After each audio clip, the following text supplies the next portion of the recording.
Hello all, and now I wanted to part with Whitehead and look at a tinted, generalized characteristics of the different American pragmatists who follow Whitehead.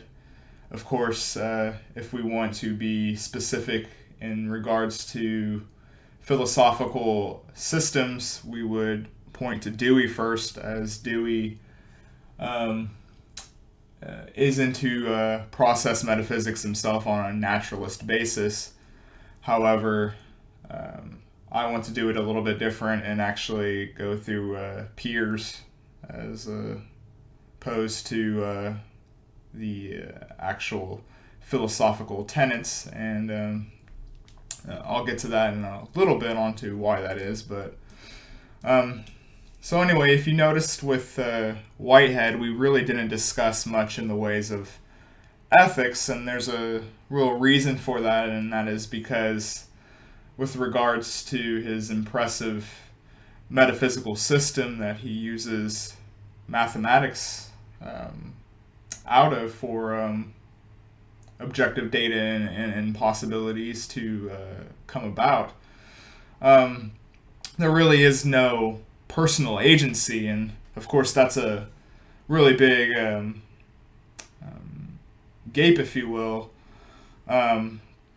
with regards to how I think with regards to identity as a whole for Western civilization, if you will, personal agency, being able to put a signature and compared to the Eastern world, perhaps, certainly with regards to art, we want that personal identity towards these things. It's a great insult to sign things that aren't yours. Of course, that's fraudulent. But more than that, if Nietzsche signed this letter, then I want to know that Nietzsche personally signed the letter. It's a bit different in the Eastern world, where names are appropriated all the time. So I think it's interesting to look at what the pragmatists will turn to with that that personalization, if you will, whereas Whitehead was more focused on possibilities and events, and we touched up a bit on the succession of memory towards identity for Whitehead. But just to summarize, when we think of Whitehead metaphysics with regards to novel events, novel creativity, what is something like attempting to learn a new skill, or going to a new classroom or a new school. There's loads of possibilities that could possibly happen, but the events and their succession, although Whitehead would actually say it doesn't have to be in a linear way, but he only presented it for us for the sake of presentability, I suppose. But you don't have to have that sort of linear inference in the way you think about these things. But the event radiates out that sort of possible vibrancy, if you will. And now, if we return to the characteristics of American pragmatism, I suppose the very vulgar three-word explanation would be experience over theory, using the actual experience and the practicality of the access of testing theory, of testing methods, of using our experience in our evaluation of truth. This is, of course, the turn of modernity here, really, with scientific revolution, changing again. So we talk about that relationship with science. We'll get into that more later in an actual historical fashion, but you can see, we're on the offset of the scientific method really being the basis of epistemology. And so, just to give a couple remarks, I do think that this is a pretty, fitting time to look at these American pragmatist thinkers, considering, the free fall, if you will, of trying to find, what it means to be an American. What are the redeeming qualities and also qualms, if you will, towards, the nation as a whole, and what it means to be in this nation. That's something I wanted to emphasize on before we actually looked at the thinkers themselves. What are these qualities? Who are we as a nation at this point, and where we come from, if you will, from these thinkers. And so, to start, we're going to look at Charles Peirce. He was a scientist, pragmaticist, as opposed to a pragmatist, even though he's lauded as the father of pragmatism. The differences there is that, unlike Dewey and William James, his pragmaticism, if you will, has objective moral value. That there's an objectiveness to the universe, to our moral goodness. And he uses, of course, as a scientist, the scientific knowledge, the scientific method of using modulation, using experimentation towards the models that and ideas that we have. And so he's very much into that experimentation of trying to reconstruct what the possibilities of an argument for what belief and truth is. And that's really what his essays talk about, is the scientific method as a way to stabilize belief, since belief could be seen, if you will, as drifting between these different ways of thinking, of answers, if you will, to these questions. He believes that the scientific method can be used to stabilize those beliefs, and that's really how he comes about with his pragmatism and is lauded as such. The way he does this is with the practicality of consequences. If your model's wrong, then there's going to be consequences, certainly as a scientist. And so if you want to know what an idea means, you have to practice, use the praxium in a Marxist way, if you will, terminology, to finding what the truth and the meaning to these things are. And so for him, the way you do about this, there's only one way, of course, the scientific method, to truly go about it, and the other three ways aren't sufficient enough for him.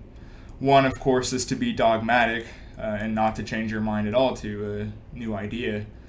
The second is interesting, I think, towards what I was just talking about with regards to American identity, and that is that there is a conflict of authorities within a society.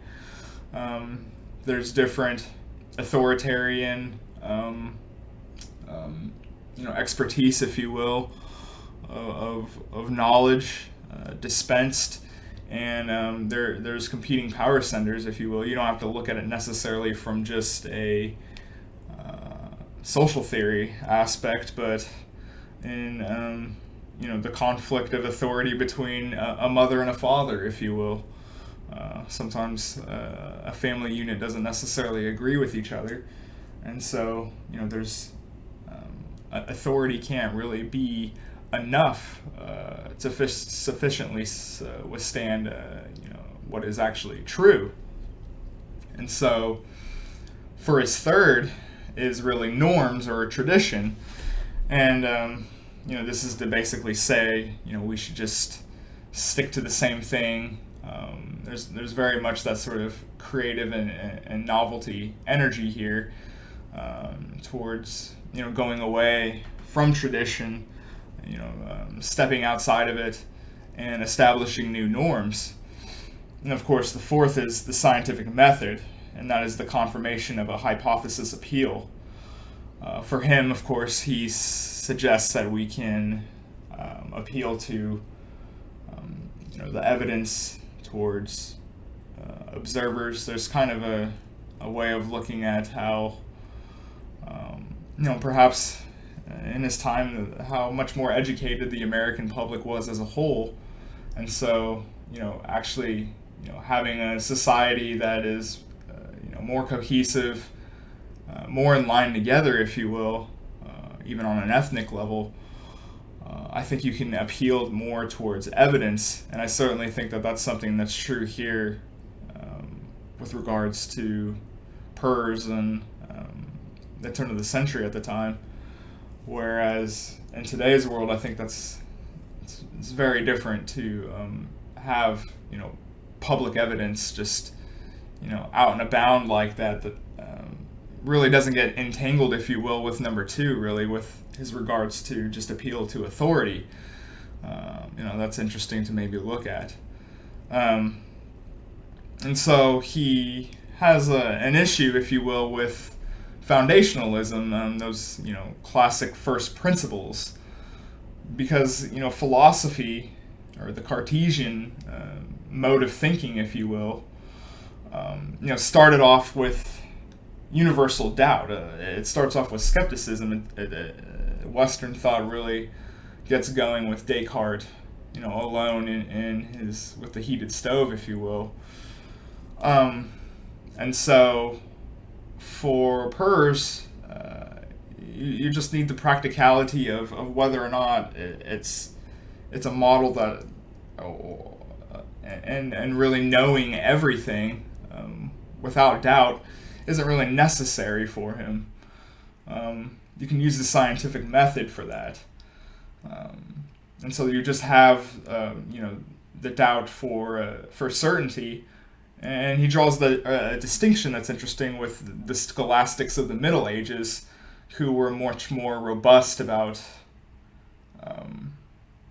speculation and argumentation with Aquinas, where he creates all these different arguments that come together in that sort of fashion, where scholasticism, has that sort of inquiry, as opposed to philosophy really just claiming, that there's just kind of a divine intervention, if you will. Him draw that critique of philosophy and divorce it from the scholastic inquiry, as it were.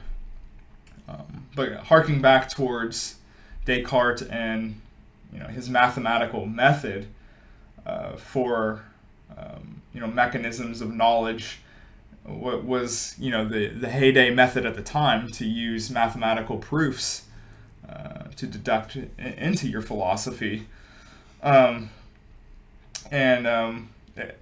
This is to, of course, look at how methodologies in this realm of thought changes over time, and you can see with Bacon, perhaps, where he uses induction, and there's the linear inference of this presupposes this, and that sort of argumentation in his revolution. You can see with Descartes and mathematics and the mechanisms of atomistic ideas and the romance to follow that in the atomized world. Now we turn to the methodological, the components of different relations, the interconnectedness of them, and its experimentation. And so, the scientific method, being able to test these models for their clear and distinctness, and knowing what it means, as opposed to I know what you mean. And since this is something that is universally applicable, if you will, then this is something that can be universalized out and into his morality, if you will. But if we were going to shift now towards John Dewey, for Dewey, he has similar critiques, but his emphasis more is on the process of experience, and so he looks at Locke as really someone who sees thought as a spectator sport, as opposed to active involvement. You can kind of see with Dewey that there is definitely a precursor, if you will, to cognition, and certainly with James, as we'll see, seeing that the brain isn't just this passive, going back towards, I think, with John Locke, with his influence towards Stoicism, with the imprint of the tabula rasa, the blank slate, the imprint of the wax for the Stoics, for Aurelius, if you will, and its impressions out of that. Well, now, as we've gone forward, we see that the mind is much more active. It's not just a spectator, it's actually very much involved. And so experience is an activity, and it's not passively done. And so Dewey also, suggests that, for pragmatic purposes, on those grounds alone, we don't actually want philosophical confidence, because of the practicality that experience can give to that individual ego, if you will. And that's, goes back to experience being reality. Dewey converts Hegelianism, or is taking, much like how Whitehead used with Bradley in the Anglosphere, he's using Josiah Royce, who was really an American Hegelian, to a synthesis of pragmatism that is emphasizing on the relationships around us. And so his methodology is through that universal scientific method to apply to all inquiry. And so we can reconstruct out of that into a universal application of scientific logic. And then if we are going to hark now to William James, he is actually different in his theism. He takes that limited God approach, as compared to Dewey's naturalism of process within, evolution and the theory of natural selection. Obviously, there's no static form if you have a natural process of selection that's in movement. And so James is interesting, I think, in his own right, as we are going to talk about identity here, with how he never really actually studied philosophy as much as he really was a psychologist in his day, despite the fact that he held philosophy department positions. Many of these journals at the time were referred to for philosophy, science, and psychology, or the human condition. And so James is that branch of that tradition towards studying experimentation in the human condition. And it's interesting to see his famous metaphor that probably deserves to get more recognition in the American culture, is that he has that stream of conscious metaphor that I think you see throughout American art and its visualizations of the Mississippi or something like that, and that the stream and the flow of psychology, if you will. Concrete experience is a process, and it's not so much what you were actually thinking, but what do you actually feel about these things? How do you feel about this video? How do you feel about me? How do you feel about the nation state? How do you feel about Americanism? That's something that William James and the consciousness of his interest. And so for him, satisfaction of hope has its value in truth, with that workability of pragmatism there. And I think maybe there is that sort of critique, certainly, that you could see. And it's also interesting to give a little bit of a feedback with regards to how, when I was originally introduced to these ideas, even 10 or so years ago, how much, we've truly changed even since then, let alone since William James or the American Pragmatists. And that's, the confidence in the idea that you can have, satisfaction of individualized, personalized workability towards your own truth. And I think a lot of people would have, a problem with that today in the culture at hand. Even people who don't, agree with us to any stretch. I think if you, peered into our opposition or leftist, if you will, I don't think that they're for the personalized, our personalized truths or our self-understanding. And so it's interesting to see, just like how with Peirce, that appeal towards almost that kind of democratic, self-evidence in front of you. It's a little bit more complicated when you don't have that sort of cohesiveness in an actual culture anymore. And I think that really ties into the idea of, if you just stand for what works at the time, what makes of the actual subjects themselves, who are these people, and what's their history. And I think that within these bright thinkers themselves and their qualities, the questioning of authority in that Jeffersonian sense goes back throughout our history of rebellion, if you will, of authority.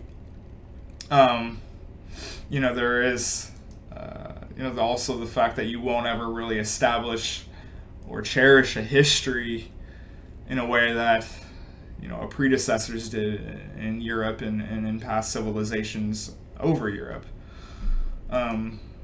There is really just that lack of subject, I think, that people have pointed out lately in the scene, and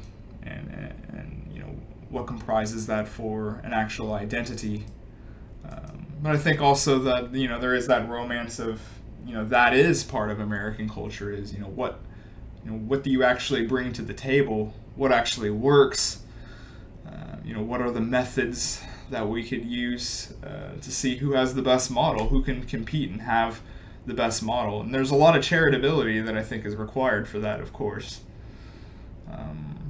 But I also think that there's something to be said about the lack of regard for intellectual history, which isn't necessarily a bad thing for American identity.